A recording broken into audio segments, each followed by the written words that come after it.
Good morning, wrestling fans. Today is Sunday, July 2nd, 2023. Lance Brock here on this Sunday morning to talk some pro wrestling with everyone today.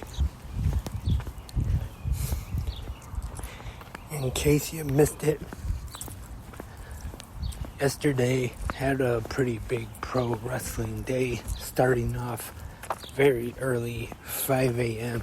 Impact Wrestling Down Under Tour, the second show, which had a bonus supersized edition of Good Morning Wrestling Fans yesterday, where I talked about that show and also previewed WWE's Money in the Bank Premium Live event. Also, last night on 360 Wrestling Fanatic, I recapped Money in the Bank and last night's episode of AEW Saturday Collision.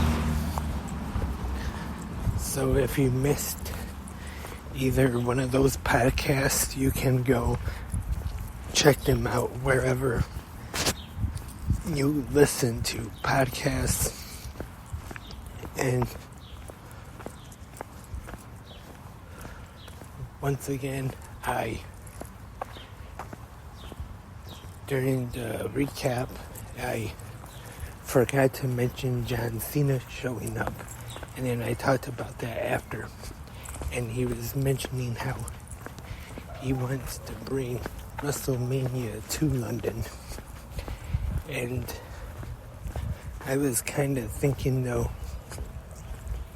if they would actually mention it, bring it up, if they actually didn't have plans to sometime in the next few years or so to bring it to England, probably would do it at Wembley Stadium. And during the press conference after, Triple H kind of acted like he didn't know that Cena was going to say that, and said Cena caught him off guard. Also, what I understand now is that Cena was actually over there in London already filming a movie or something. So that lucked out for WWE, and they were able to have him there at Money in the Bank. And another thing I forgot to mention during the recap actually was after Gunther defeated Matt Riddle to retain the Intercontinental Championship, we saw the return of Drew McIntyre, who's been out with an injury, and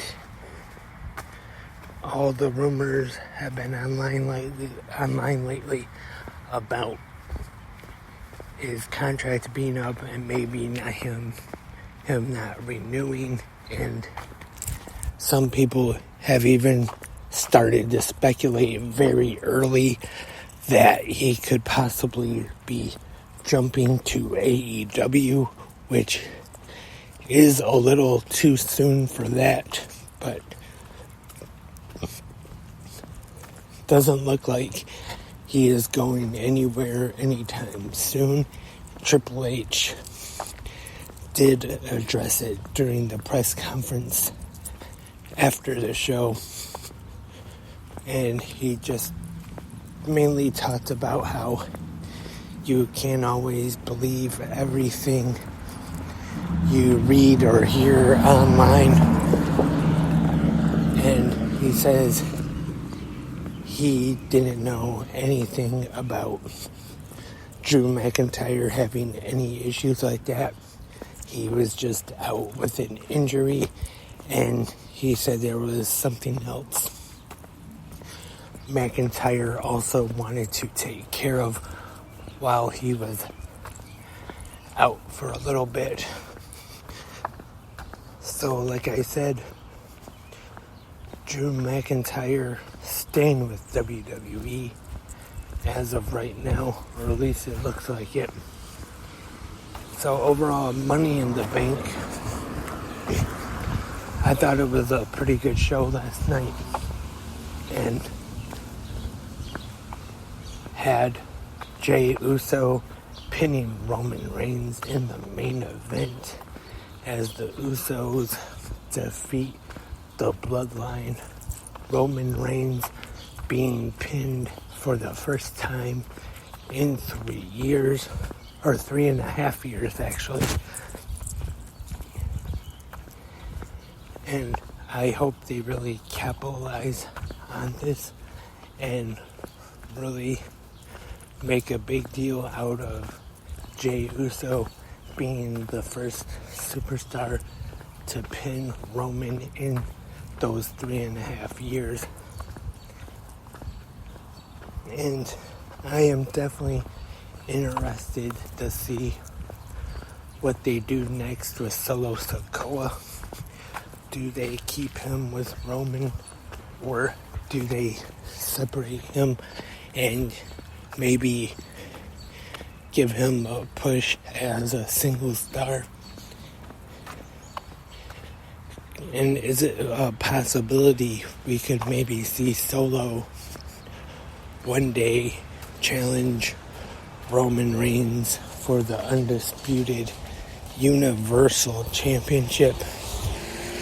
I don't know if that were to happen, if SummerSlam would be the right time for that match, or if maybe if you want to have a slow build to it and then save it for a little while and make it more of a bigger deal when the match finally does happen for the Universal Championship. Or, don't forget, we now have Damian Priest as Senior Money in the Bank. Will be interesting if they have him go after the World Heavyweight Championship, which is held by Seth freaking Rollins still. And or if maybe they want him to try to challenge Roman Reigns for the Universal Championship.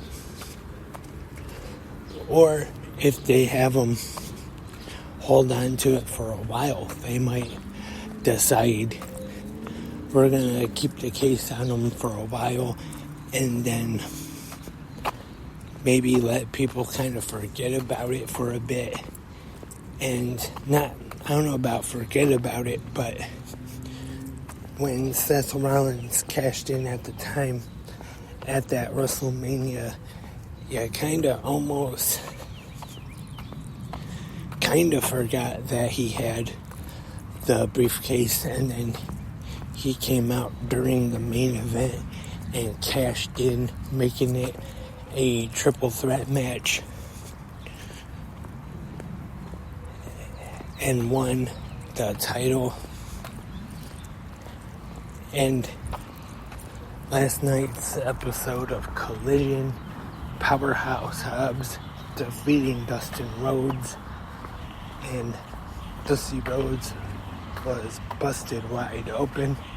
And also last night we found out in the semifinals it'll be CM Punk taking on Samoa Joe. Of course, I'm sure most everybody listening to this podcast right now knows the history those two have in Ring of Honor, and definitely will be fun to see those two lock up in a ring again, this time for AEW. I wonder though if Punk is a favorite to maybe win this year's men's Owen Hart Foundation tournament. I wouldn't be surprised. So that's all for this Sunday morning episode of GMWF. Hope everyone has been having a great day so far. I also hope everyone enjoyed that Pro Wrestling Day yesterday. Impact Wrestling Down Under Tour, WWE Money in the Bank, AEW Saturday Collision. And tonight we have WWE Superstar Sunday on A&E. Hope everyone enjoys that as well. We'll be back tomorrow morning for the Monday episode of GMWF. But until then, have a great pro wrestling day.